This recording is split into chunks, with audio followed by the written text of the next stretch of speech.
Ito yung ginagawang kuan guys, nigo, yung tinatawag na uway. Ito yun, oh. Ang dami yan dito sa amin, sa probinsya ba. Ano?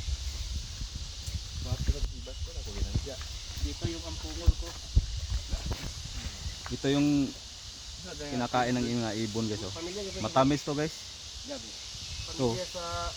Itong bunga nito guys, oh. Yan, oh. Ito yung kinakain ng pagkain ng mga ibon. Sobrang tamis ito guys. Tikman natin para maniwala kayo guys, ha. Kukuha tayo ng isa guys. Ito yung pagkain, matamis to guys, parang kuan, itong maliit to. Mga pikos ba? Tamis. Kaya pag dito ka sa probinsya guys, kahit anong klaseng prutas matikman mo dito, ang dami.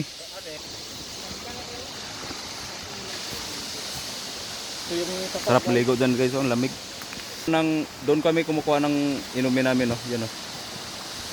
Sobrang sarap niyan. Inumun mo ah. Subukan natin, masarap to guys. Ano to? Malinis naman to. Yan. Sarap.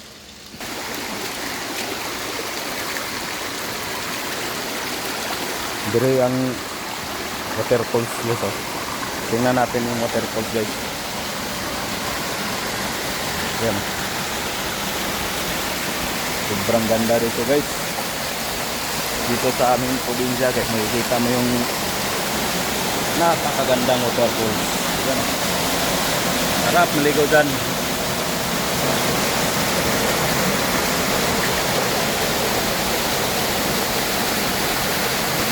Sobrang ganda.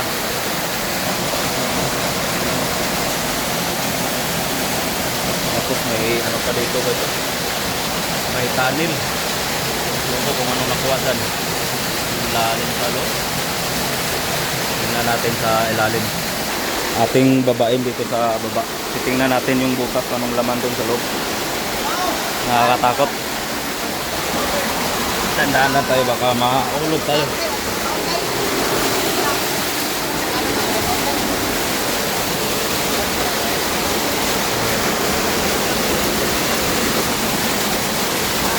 Pinagkukaya to ng treasure.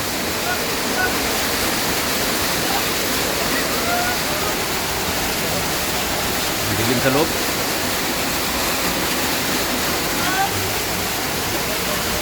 Ang malalim po sa loob.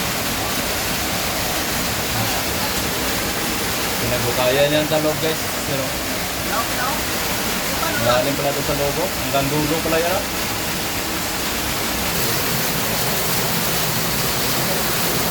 May nakuha pala dyan.